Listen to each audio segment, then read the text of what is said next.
Welcome to the official podcast of the Indiana High School Baseball Coaches Association. IHSBCA leadership includes Executive Director Brian Abbott, President Jeremy Ritchie, and First VP Kevin Hannon.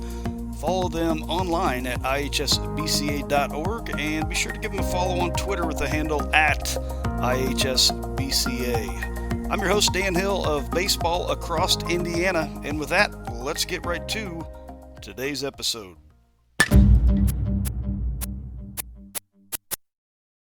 IHSBCA is the sponsoring body for the Indiana Baseball Hall of Fame, which is located in the Ruxer Student Center of the campus of Vincennes University of Jasper in southwest Indiana. The Hall of Fame is the topic of today's special presentation as we bring you the 2023 red carpet interviews hosted by two of my colleagues, Sweet Lou and the captain, that being Jeff Luzatter of Lafayette and Steve Craw of Elkhart. The red carpet interviews are an annual event that take place during the IHSBCA conference where we get a chance to sit down with the newly inducted members and just talk a little informally about what their induction means to them and some of the special people and circumstances that occurred along their path to the Hall. Members of the Hall of Fame are inducted based on one of three categories: as a player, a coach, or a contributor to the baseball scene in Indiana, and they're awarded either by IHSBCA member vote or by a veteran selection committee. The 2023 class of the Indiana Baseball Hall of Fame includes Wayne Johnson, inducted as a coach with his days at Mooresville and Brownsburg; Kelby Webright, inducted as a coach for his days at Norwell; Drew Storen, inducted as a player for his days at Brownsburg High School, Stanford University, and 8 years in Major League Baseball; Jeff Samardzija, inducted as a player for his days at Valparaiso High School and later Notre Dame University, and 13 seasons in Major League Baseball. And lastly, Leonard Lefty Johnston, through his 6 years playing with the Indianapolis Indians and long successful career as a manager and scout. Along with our induction interviews following, we got a chance to sit down with the 2023 Spotlight Hall of Fame member, Jake Burton, the longtime coach for McCutcheon and current skipper for Twin Lakes. So for our first red carpet interview, the inductee is Wayne Johnson. Wayne Johnson spent 12 years as a varsity assistant to Greg Silver at Mooresville High School before spending 2 stints at the helm for Brownsburg. With Brownsburg, he compiled a school record 278 wins over 15 years. During his first stint from 1987 to 2000, he and his Bulldogs took home sectional championships in 1988, 92, 95, and 96. The Bulldogs were also regional champions in 96. Then on a short notice, Johnson was asked to return to coach Brownsburg in 2011, where he won another sectional title. While Johnson's victories and championships are impressive, his contributions to Brownsburg baseball far exceed his win-loss record. The 1990 Central Suburban Athletic Conference Coach of the Year was instrumental in the construction of Brownsburg's home baseball field, Mary Beth Rose Park. Johnson partnered with countless members of the community to design and build the stadium, and it served to host over 1,000 games since the spring of 1988. Rosa Park is still considered one of the premier locations to play baseball at high school in the state of Indiana. Coach Johnson was a big supporter of the Indiana Baseball Hall of Fame and their fundraising efforts. He owned a business, Johnson Sports Collectibles, in addition to teaching for 39 years at Mooresville and Brownsburg high schools. Wayne impacted many lives through the game of baseball, and his presence is sorely missed. He's been inducted posthumously as he passed away on December 19th of 2018. I'll now pass things over to Jeff and Steve as they got a chance to talk with Brent Johnson, the eldest son of Wayne Johnson, about how special this award is to him and his family. We got Brent Johnson, Wayne, his dad graduated from or coached at Brownsburg High School with 278 wins in 15 years. And Brent, really appreciate you being here on behalf of your dad. Talk a little bit about your dad's philosophy for baseball, and how his attitude was as a coach. Sure. Well, I played for him for 3 years, so I got a taste of him firsthand. And other than spending time with him as a kid, obviously he actually started out at Mooresville High School as an assistant to Greg Silver down there, and they had quite a bit of success there in the early and mid '80s. So I as a young kid, I was hanging out with him, learning his philosophy, and I think the main thing that always struck me about my dad, and I've told everybody this hundreds of times, is he was real concerned about how you did things. The winning and the losing was important to him, but he wanted to make sure that things got done the right way. And I think that was kind of his, I guess, lesson to the kids he was teaching, so it could translate into other parts of their lives. Because, like I said, the way things got done was a little bit more important to him than the wins and losses. His education, graduated from Indiana State University, bachelor's degree, 5 sectional championships, a regional championship. Were you on one of those? I played on the first sectional championship team, but my brother was on the regional team, and that was a lot of fun. And they come kind of close to making it to the final game that day, but not quite. Now, I know he's not here, but do you think he was kind of rough on his son compared to the other players, or maybe? So I can tell you this, and I've told this story too. There were quite a few meals after games that there wasn't a whole lot said at the dinner table, but we eventually got over that. Ended up having a lot of fun. I wouldn't trade it for the world, and I don't think. Matter of fact, as soon as my brother got out of school, he kind of ended up. I think he coached 1 or 2 more years, but I knew that it was important for him. He was tough on us, but it got me ready for the next level too. So good for him. Now you talk about at the dinner table at night. Yeah. So sometimes he would take business home, or sometimes he wouldn't take business home. Baseball was 24/7 at our house for sure. And at that time, Brownsburg, when he started coaching at Brownsburg in '87, I think was his first year, they just come off back-to-back state football championships. So, Brownsburg was kind of a football town at that time, I guess, if you want to say that. And, so when he showed up, and, a little bit new philosophy, but yeah, it was all the time. And, he let us be kids. And, back then you played multiple sports, and a lot of the kids that played for him did too. So, but it was a full-time job for him for sure. Now, I know I list some of his family members here. Obviously, you talk about a coach, and coach doesn't do it by himself, and always takes a support behind him, a good wife and family. Oh, yeah. So how about your family? So yeah, Mom, obviously a saint. Risa is just. She was unbelievably supportive of him. She didn't say a whole lot. I mean, the nuts and bolts of the baseball, I don't know that she necessarily paid a whole lot of attention to that stuff, but absolutely the support. I know she sat up in the corner of the stands, and because she didn't want to hear people talking about him. She told me that story a few times. She goes, I just don't want to hear what they're saying. I'd go down there and tell them what they didn't know what they were talking about. But she's absolutely supportive. They were married, I think, for 49 years before he passed away. So it was.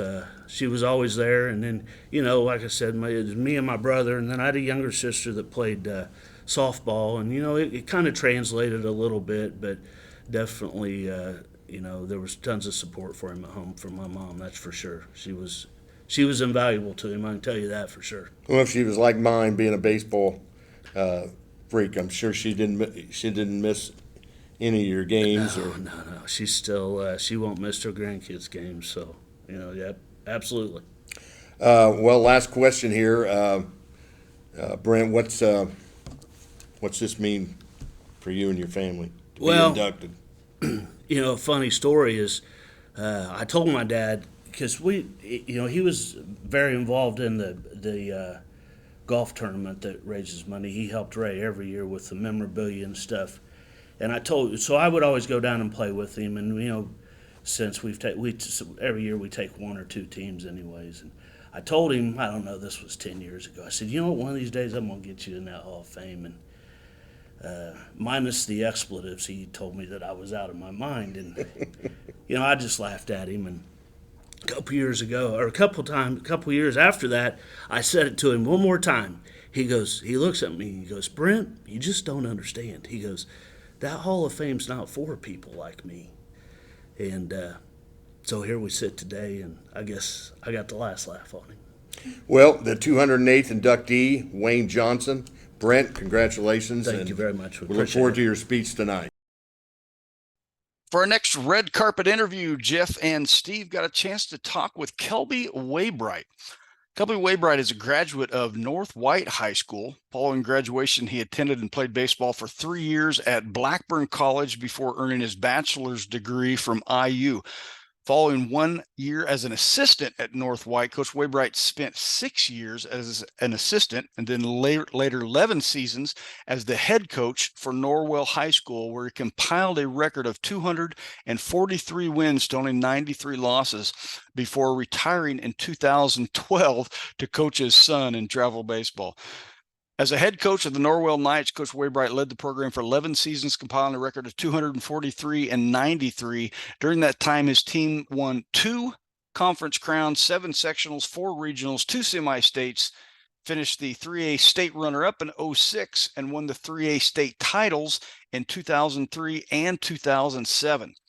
In 2007, Coach Webright led his team to the 3rd undefeated season in state history as he guided the Knights to a 35-0 record and finished as high as 10th nationally by Collegiate Baseball America and Easton Sports. The 2006 and 2007 Norwell baseball teams won a combined 64-2 on the diamond. He coached 22 players that played collegiately and had 6 North-South All-Stars and 4 players who were drafted, including 2 who have MLB service time. Coach Webright was the Conference Coach of the Year twice in 2006 and 2007, IHSBCA 3A Coach of the Year twice, 2003 and 2007, and was recognized as the National High School Baseball Coaches Association District and National Coach of the Year in 2007. Kelby is currently the athletic director at Norwell, where he continues to work with the baseball program during their summer development period and occasionally during the season when time allows. With that, back to Jeff and Steve and their conversation with Coach Webright. And our first inductee is Mr. Kelby Webright. He's the 207th inductee into the Indiana High School Baseball Hall of Fame, a Norwell graduate, 243 wins and 93 losses. And Kelby, we really appreciate your time.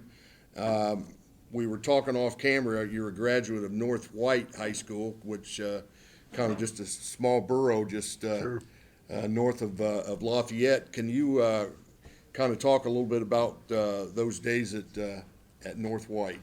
Yeah, I mean it is. It's a 1A school, and played at the town park, and all the local kids.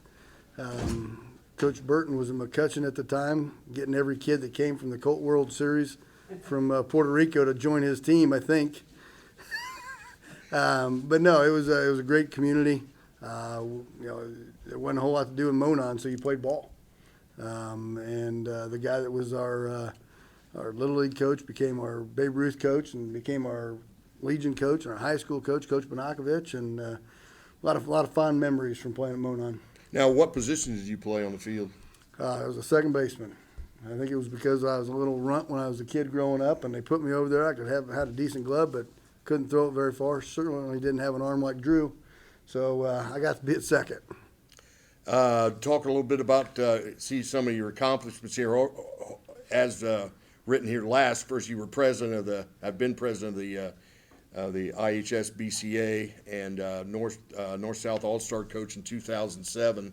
The All-Star game, how's that coaching all that talent? It's a lot of fun. I mean, it really is. I mean, you heard me talking to Drew a little bit about it, but it's really neat. And we had some kids play, in the 03 series. I think maybe Samardzija was there, but and Jake had a kid in 03 in Fort Wayne. It's just a great event to get with these kids from all around the state and just kind of watch them come together and just go out and play and compete. And it never stinks to have talented kids around you. So it's just a lot of fun. And some of your accomplishments here, NHC conference titles 2, sectional titles 7, regional titles 4, semi-state 2, 3A state champ in 2003 and 2007, and runner-up in 2006. State finals champs, there's nothing like it, right? No, there really isn't. That's a great experience. 2003, we kind of hit lightning in a bottle, and I'd say maybe got lucky. The things worked out well for us. 2007 was obviously a magical season for us. 2006 is something that I'll always remember. We gave one up to Terry down in Jasper. But it's an incredible place to play when you get the chance to go down to Victory Field with your kids, and something I'll always remember. Now, it talks about your other accomplishments here, and again, being from North White High School, I told you off camera it sounded pretty humbling here. You don't just credit yourself too much. You got people around you that kind of got you here, right? Yeah, had some great staff, but at the end of the day, I mean, it goes back to our kids. Our kids came in and committed to the program. I don't know that they knew that they had a coach who was a maniac. But we set high expectations, and they came in and lived up to them. And for the most part, they played for the name that was on the front of the jersey. And I owe everything coming down here to be put in the Hall of Fame is because of them. Their efforts and showing up at 6 o'clock on a January morning to work out, for 2 hours. That takes a lot of dedication, and I'm sure there were some moms and dads who weren't happy about that trip in the morning, but those kids bought in and worked their tails off, and it's been it was a great ride, and it's been great to see those kids grow up into fine young men and fathers and community people, and now they're coaching some kids, and it's enjoyable. I've got one last question. I don't know where Steve might want to chime in there, but you mentioned off camera you're current athletic director at Norwell now. So do you still sort of hang around the baseball field and kind of keep some feelings to yourself about, well, hey, why did you do this or why did you do that? Coach Goodmiller is very gracious to let me come and help from time to time. And I find myself when we've got a softball game going and a baseball game, which are on opposite sides of our campus, the gator ends up at the baseball side a lot more than it does the softball side. And there's a gate that walks right into the dugout, and I try to go in and make sure I keep my mouth shut, but it's a hard thing to do. But I do try to get out from time to time. The other day I was on Amazon and I bought a couple finger gloves just because I thought that's something we could use with our infielders. We'll get those out next week. So, yeah, I do still try to get involved and definitely help with, I come to all the summer development stuff and, try to get with the fall workouts and whenever I can. Coach, two-parter that's kind of related. When did you get that spark that, hey, I might want to coach? And then why did you follow through on that? I think part of that was just that I loved the game, and I had a mentor and Coach Bonakovich who kind of helped me to see the game differently, to see it not from just a single position or, pitcher catcher, but to try to see the broad landscape of the game. And I was in high school, and he actually said, "Hey, why don't you coach my kids in Little League?" And I'm like, "Well, this is great." I think I probably should have been in a straitjacket some of the times, because we're talking about 7th, 8-year-old kids, and I was going nuts, But it was something that I wanted to do, and I knew going into college that I wanted to coach, and that meant that I needed to go into education. But it just kept burning, and I almost left Norwell I think in 2000 and maybe 2000 to go to Westview, and my wife turned me down. She said I couldn't go. It was a damn good decision she made. So you had as much of a classroom on the ball field or whatever We you're tried to. coaching as you did We tried to. when you were in a classroom. We tried to, and it's a magical thing to watch a team play together, both offensively and defensively. You know, you look out and you see a ball go into left center gap, and you see all 9 guys moving in harmony, and it's like a damn symphony. I mean, that just pulls at your heart when you see something like that. And so we really tried to teach the game as much as we could. You know, obviously skill development was huge, but we wanted our guys to understand the game more than just pitcher and hitter. One last question, and we'll let everybody know here that we'll be asking everybody, but what's this induction mean to you? Yeah, I really think it means a lot for our community. You know, I think about the kids that we had and the amount of time that, you know, that their families and they and youth coaches spent, you know, giving them that desire to play the game so that we could get them when they were in high school. It's neat that, at least on my end, you know, we have Coach Jerry Lewis, who's in the Indiana Basketball Hall of Fame, who I know very well. Coach Gary Scott's in the Indiana Football Hall of Fame. You know, now we got somebody representing our community who is a big baseball community in the Indiana Baseball Hall of Fame. And my wife's family is originally from Jasper, so I've been down a few times, and it's neat to go in there and look at those things. And, you know, when we won our first state championship, of course, I had to take my kids, you know, because it's like, hey, there we are. But it's a neat individual honor, but I'm happy for our community and the people that really made this thing work, and that's our coaches and our kids. Well, congratulations on being the 207th inductee into the Indiana Baseball High School Hall of Fame. Congratulations. Thanks for your time. Thank you very much. Thanks, guys. I appreciate it. Next up in our red carpet interviews, Jeff and Steve sat down with 2007 Brownsburg High School graduate Drew Storen. As a freshman at Brownsburg, Drew was the number 2 pitcher, carrying a 3-0 record with a 1.17 ERA, behind a guy named Lance Lynn, you might have heard of, on the eventual 2004 state runner-up team there at Brownsburg. As a sophomore, he helped Brownsburg to an undefeated season of 35-0 in the 2005 state championship and number 2 ranking in the country by Baseball America. The Indianapolis Star called that team the greatest high school team in Indiana history. Was 9-0 with 86 strikeouts and 57 innings for that state championship team.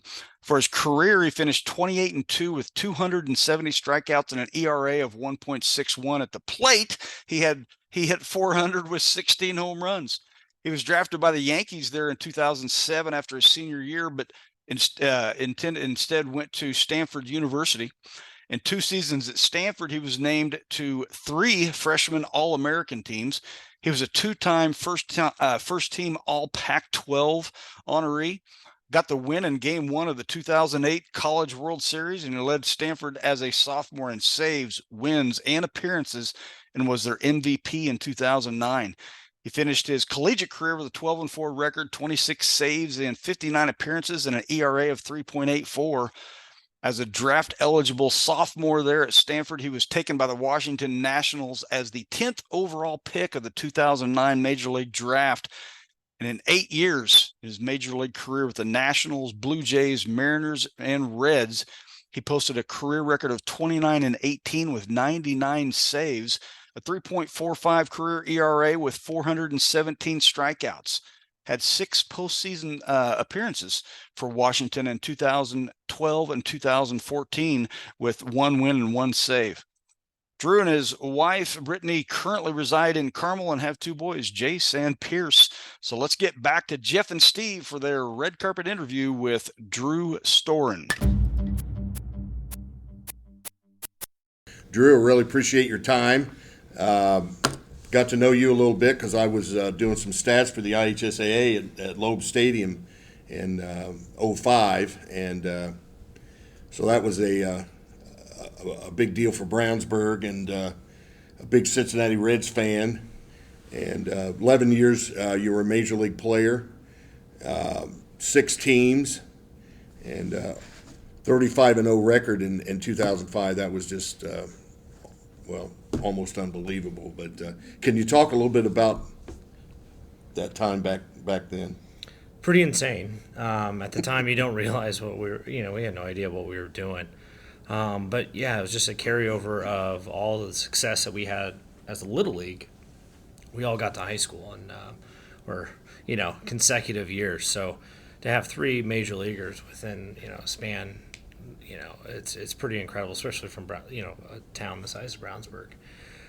So it was cool. But like I said, it's one of those stories that throughout the playing years, telling in the bullpen of like, listen to my high school team. There are some yearbook days down there where you crack it open and tell some tales that you might embellish a bit, but it's part of it.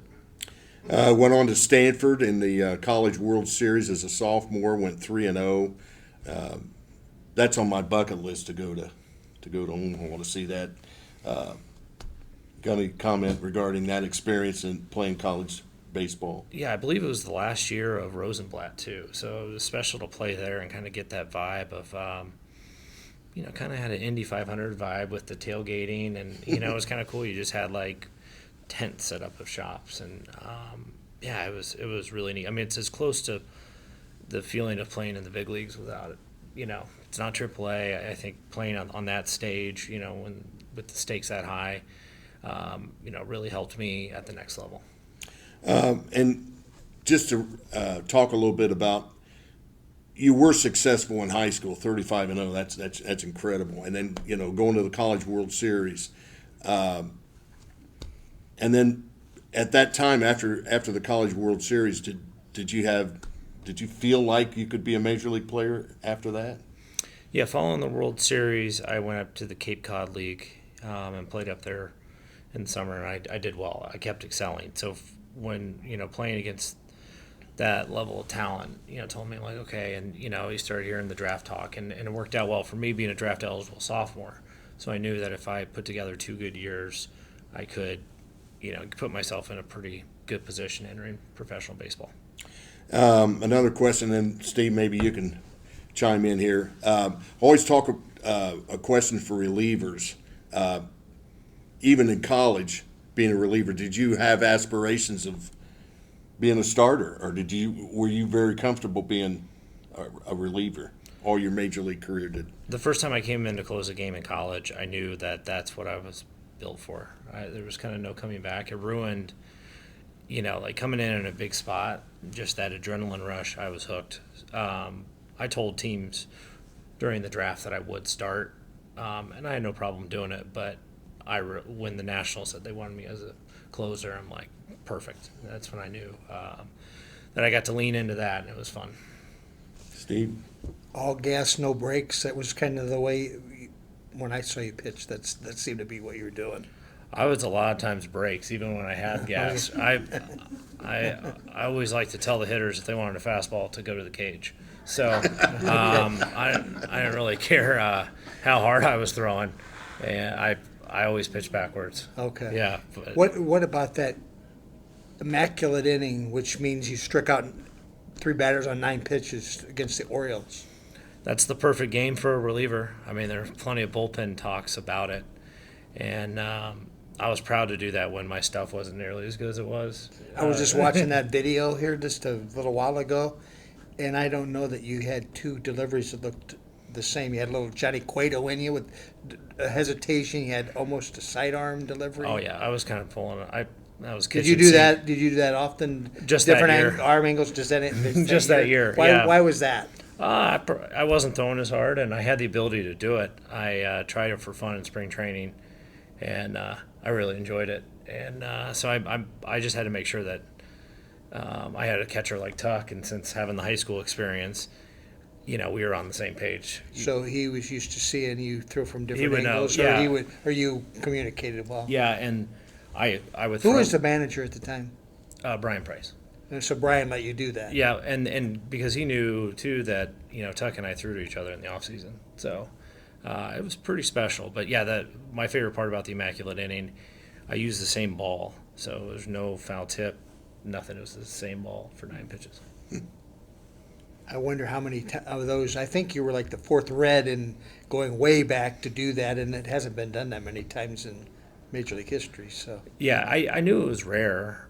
When I got 2 strikes with 2 outs, I told myself to not screw it up. But I didn't know it was that rare before I did it. But it was cool. That was what I told Tuck as he came out to high five me. I said, I'm good to retire now.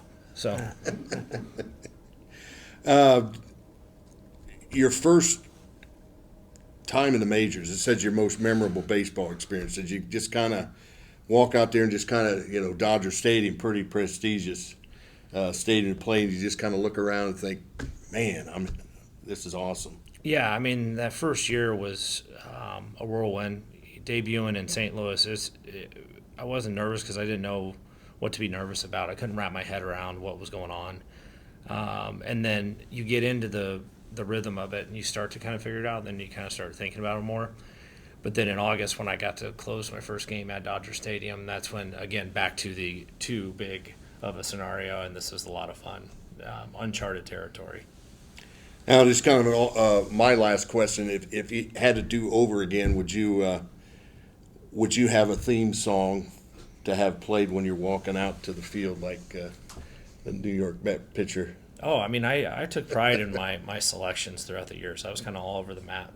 So, but I didn't have. It didn't have nearly the vibes that his does, but yeah, I went with Johnny Cash a couple of times, and I was all over the place though. And if I didn't pitch well, it was way gone. Last question. Like I said, what's this honor mean to you? Obviously, it means a lot. I mean, you've got so many people that have done great things, obviously for baseball in Indiana, but I think it's not the individual honor. It's the people, that my family, my friends, my support system that helped me succeed, because it's a long road. And again, when you're in it, you understand that people help you, but you don't necessarily get it until you're out, and you're like, man, that was a crazy ride. That was a fun journey, and there's no way I could have done it by myself. And so it's cool to have a token to show people that all that effort and all that time and money and everything worked. So it's a special night. Well, like I said, I was a Reds fan, and I thought you represented the Reds well, and the 209th inductee into the Indiana High School Baseball Hall of Fame, Drew Storen. Congratulations. Thank Look you. forward to your speech. I appreciate it. Thanks a lot. Another pitcher for our next red carpet interview.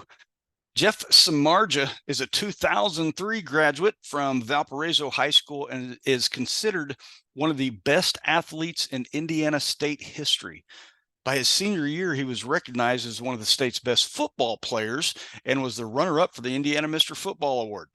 Samardzija was a 3-time All-State player and was selected to the Indiana All-Star team. In baseball, he was a runner-up for the Mr. Baseball Award as well as a senior. A 3-year varsity letterman and all-state honoree as a center fielder. He hit .375 with 5 home runs, 37 RBI as a junior, and .481 with 8 homers and 50 RBI as a senior. As one of the nation's top football recruits, he chose Notre Dame, where he was also invited to pitch for the Irish baseball team. Jeff was a 2-time All-American wide receiver, a 2-time All-American pitcher, and a 2-time runner-up for the Bolitnikoff Award given to the nation's best wide receiver in football.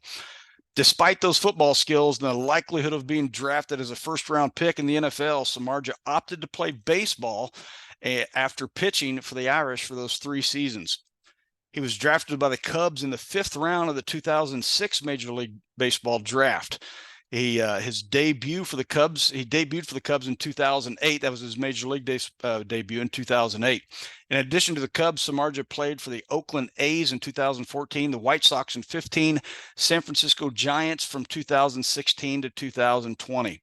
He was named an All-Star in 2014 when he was with his time there with the A's, but there's an interesting story. He got traded right during the All-Star break. It's an interesting story.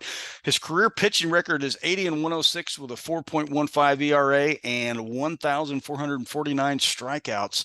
Samardzija pitched for 13 full seasons at the major league level.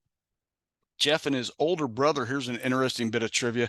Jeff and his older brother, Sam, represent a rare achievement in Valparaiso high school history, each being selected as all-state performers in both football and baseball. Back to Sweet Lou and Captain as their time chatting with the Shark, Jeff Samardzija. Jeff graduated from Valpo. He was a 13-year major league player. And Jeff, really appreciate you being here. Let's talk a little bit about the early days at Valpo. Sure. How about Legendary. how the experience? Legendary? Yeah, just a lot of fun. I started freshman football, started sophomore varsity for baseball, and it seems like it went really fast. Had an older brother, so I kind of just got mixed right in with, with all the coaches and all the older players. And yeah, I was well prepped by my dad. My dad was a big Bobby Knight guy, so you can imagine my upbringing based off of his favorite coach. Favorite team was, the '85 Bears, which were all hard-nosed too. So, my upbringing was pretty intense with my dad, and luckily I was the second son. So he worked the kinks out with my older brother, and then kind of loosened up a little bit on me, and I ended up having a good run at it there in Valpo. We're looking at your bio here. You being a football player, pretty good receiver at Notre Dame, and baseball. That's kind of unusual for somebody to be. Were you tagging back and forth about what sport you wanted to be the best in? Yeah, it was a good problem to have, no doubt. But my first 2 years in football at Notre Dame I wasn't very good. I didn't put up a lot of great numbers, and I had a lot of success in baseball my freshman sophomore year. So it was kind of flip-flopped, and so that really took off my baseball career, where I started to realize I could play a little bit, and I didn't pitch much in high school. So when I got to Notre Dame, they made me pitch because football didn't want me to play the outfield. So yeah, I just kind of did the best of it, and it was a great scenario because then you don't have to do off-season conditioning in football, and then you don't have to do fall ball in baseball. So kind of just get to pick and choose, where you want to go. And being on full scholarship for football, the baseball coaches loved me. I was free, so they didn't really ride me too hard. They just wanted me to show up on Saturdays and pitch, and I threw a bullpen on Wednesdays, and everything else was football. So, and of course, your major league career with 4 teams: the Cubs, Oakland Athletics, Chicago White Sox, and the San Francisco Giants. Runner-up Mr. Football and Mr. Baseball the year you graduated. So let's back up a little bit. Major league career. You want to talk about McCutcheon? You want to talk about Clayton Richard? Is that what we want to talk about? Jeez. Well, I was going to mention that because I do stats. Not that I still remember it. I do stats at Lafayette Jeff right now, and he is my boss. He is the standard. Yeah. Yep. But quarterbacks, they get all the love, don't they? Yeah, they do. Yeah. But your major league career, I mean, even when you were in college, did you think that's what you wanted to? Yeah, like I said, having a little success freshman year really kind of gave me more momentum to keep doing it because it wasn't easy because there's lack of time, and Drew going to Stanford too. You go to these schools that actually care about their academics. You do have to attend, you do have to get good grades, and it is important to them. It's not like other state schools where you can just show up for attendance and they kind of slide you through with a 2-2 and make you eligible. So there was a lot on our plate, and for me just to go through that and have some success early and not have success in football, it really made me open my eyes. And then junior year in football, I kind of took off and had a good year when we brought an offensive coach in. So then I had a dilemma on my hands. And honestly, I'd given so much to football my whole life. All my free time, all traveling was never travel baseball. It was always travel football. And baseball was always my release. And I always had a smile on my face. My dad wasn't coaching me in baseball, so I always just had fun. I always enjoyed being out there, and it was never work, and it was never, a chore to be out there on the baseball field. And I always took that joy into the game, and it helped me, play for a while. My last question here before we can go to Steve is, see, you were on the 2014 All-Star team. How about that experience? Kind of. Yeah, I didn't have a team, so I got traded right in the middle of it. So I was on the NL All-Star team, but wanted the AL All-Star team to win. So I did all the practice and stuff with the NL team, and then when the game started, I popped over into the AL dugout, and it actually was a great experience for me. I didn't get to pitch in the game, which was a bummer, but being able to hang around with both teams and getting to know and meet all the guys in the AL and the NL was actually a fun time for me. I had no pressure because I knew I wasn't going to pitch, so I really got to enjoy the experience, and pretty wild experience. But you got to love those geeks trading guys in the middle of the season, huh? Steve, you got Jeff, they called you the Shark long before you played in Oakland or San Francisco. That makes sense because they were sharks bobbing out there in the ocean. What do you think? When did that nickname start? And do you identify with that, or do you shy away from it? I started freshman year, when you're getting hazed by the older guys. So I didn't have any beautiful, awesome, thick facial hair like I have now. This is a freshman year in Notre Dame? So freshman year in Notre Dame, yeah. And one of the older guys was kind of picking on me because I showed up in the middle of the year, and I must have said something to him he didn't like. He said, it's shark face. You just need to keep it toned down a little bit. And he said shark face, and then that kind of took off for a while. And then I had a good football season, and someone on ABC, whether it was Greasy or someone, said the shark running through the middle of the defense. And then from there on, people started calling me Shark. So I didn't really know where it came from. But, in college, you got the beat writers running around, and someone got a wind of it, and it took off from there. So ever since then, it's become Shark, but originally it's Shark Face because I look like the shark from a Shark Tale, the cartoon. Okay. So, you're seniors. You kind of keep a whole profile now that you're retired, don't you? Absolutely, yeah, 100%. You're off the grid. Off Almost. the grid, baby. Fishing. Fishing? Yeah, baby. You're in. So there's water in Arizona. There is not. No. No, you're traveling to do your fishing. Travel to do the fish in Arizona. You're not fishing for sharks, are you? Sometimes. Oh, okay. Saltwater down in Tampa. We'll get out there. You don't Okay. want to catch them, but sometimes they show up. Okay. Yeah, the gray suits, man. The tax man. You got to pay him. But I've enjoyed kind of just pulling back. It was such a go life there for a long time, as long as I could remember.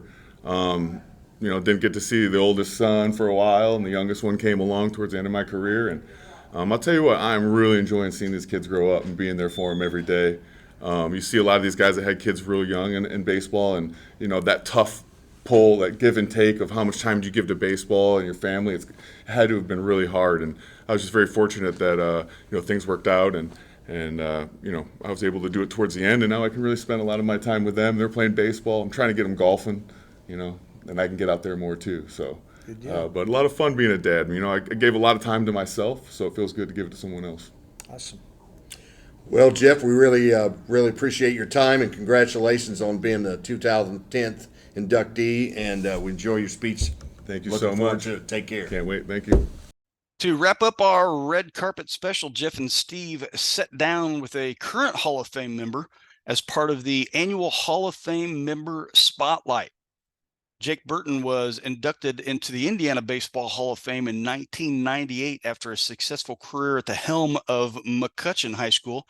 His tenure at McCutcheon included state championships in 1999 and 2003, and he has many players listed in the state records book, including Clayton Richards' 0.08 career ERA on the mound, or season ERA on the mound in 2003 that ranks 5th all time, and Travis Brown's 116 career stolen bases that ranks 6th all time in Indiana.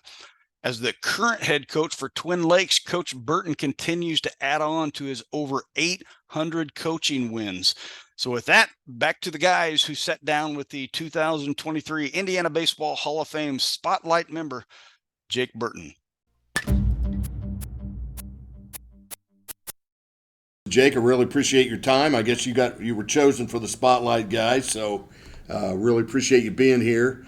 Of course, you're already in the Hall of Fame, but let's talk a little bit about some of your players now being coaches. Okay. Can you first of all name who they are and where they're at? Well, we've had about 20 some of them. Because Well, they're not all of coaches, those, but the ones the you ones can. local. Yeah, local. Let's do that. Last year, we had in Tippecanoe County, there's 5 high schools, and as you well know, and on the 5 high schools, Tim Bourdonnais is the head coach at CC, but the other 4, Harrison's coach is Pat Lowry, who's our '99 state champion pitcher of our winning pitcher. Then at McCutcheon is Tristan McIntyre, who played first base on our '03 state championship team.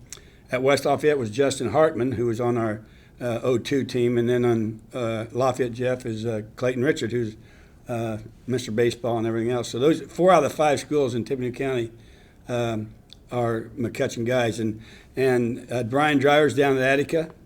And so we've got a few guys around. And then, like I said, off camera here, we're going to talk about facing Clayton this past year and how'd that feel about beating him? It's better than losing to him. But he said at home plate, he said, I never thought I'd see the day that you'd be against me on my first high school coaching game. I said, well, you shouldn't have played Twin Lakes. I'd been for him on any other game. But no, he's a great guy, tremendous family, and he's going to do well at Jeff. He'll get that program turned around, and they'll be winning before long. Just a comparison here, like I mentioned at the beginning here, you're coaching at Twin Lakes now, 3A school, correct? Yes. Versus your years at McCutcheon. Obviously, Twin Lakes has got nice facilities. I think you've got a good fan base up there.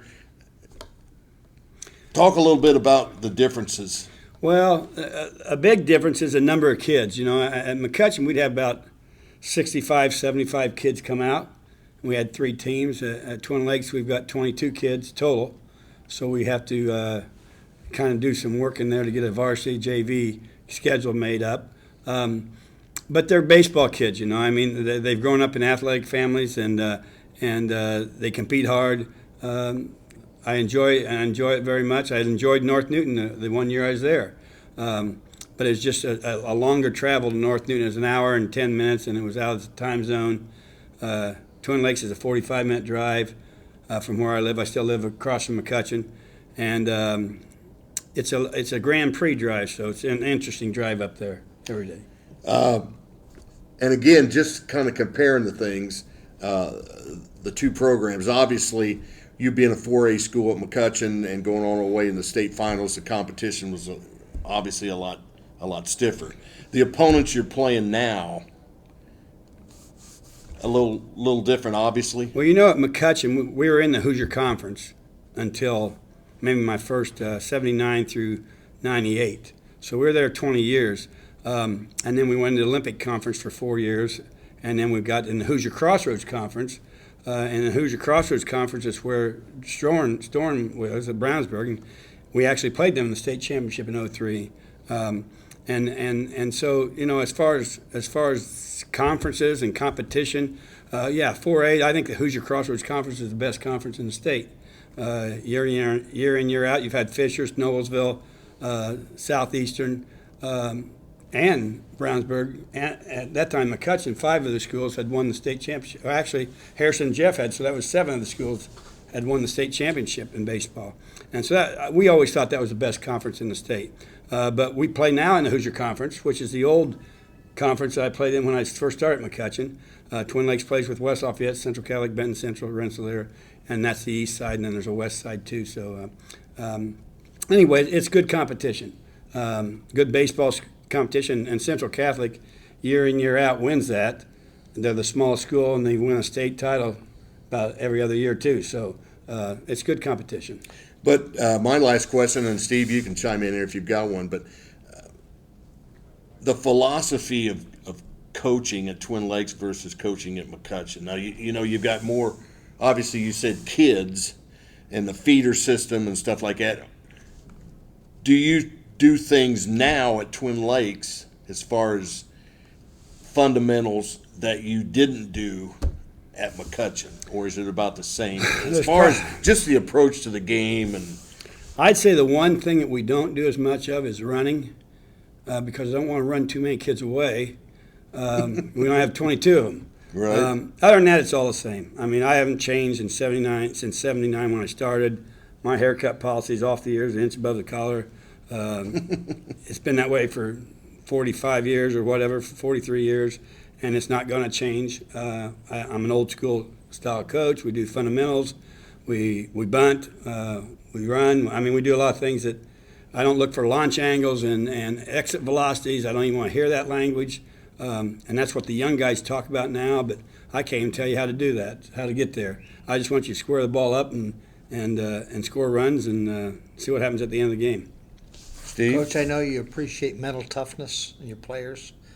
How do they build mental toughness? Well, I think just being around me does a little bit of that. If they don't get mentally tough, they don't last. And I've gotten softer, obviously. I used to always kid my high school football coach that he's a lot easier on kids later than he was on us.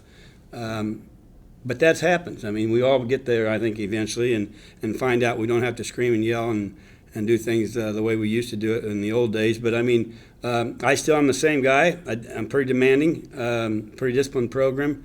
So you don't have to talk about mental toughness. I think they just become adapt. that way. I think they adapt. And you know what? They've been raised. We've got a good group of parents there, too, that have done a great job with their kids. And they don't interfere with me. And it's been fun.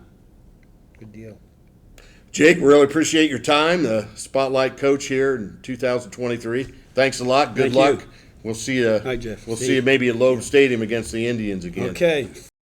As we close things out, I want to say thank you to Sweet Lou, Jeff Luzatter, and the captain, Steve Craw, for their ongoing career in promoting baseball in the state of Indiana. You won't find a couple guys who love the game more than they do and who put in the time to promote it. To wrap up, I want to encourage and challenge coaches who are not in the IHSBCA, who are not IHSBCA members, to first join, then get involved. You know, it becomes more and more apparent with every coach that I get the privilege to speak with that the impact a coach can have on somebody's life just cannot be measured. And I say this with personal testimony to it.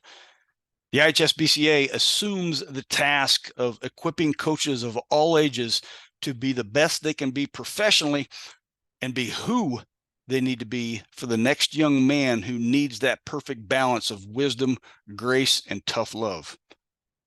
As we say goodbye for this week's episode, a quick reminder to make Indiana Baseball Hall of Fame a priority visit the next time you're in Southwest Indiana. Ray Howard and his crew down there do a great job of preserving the legacy of the thing that I say on this show every week, and that is that Indiana is a baseball state. We'll see you next week, folks. Thanks.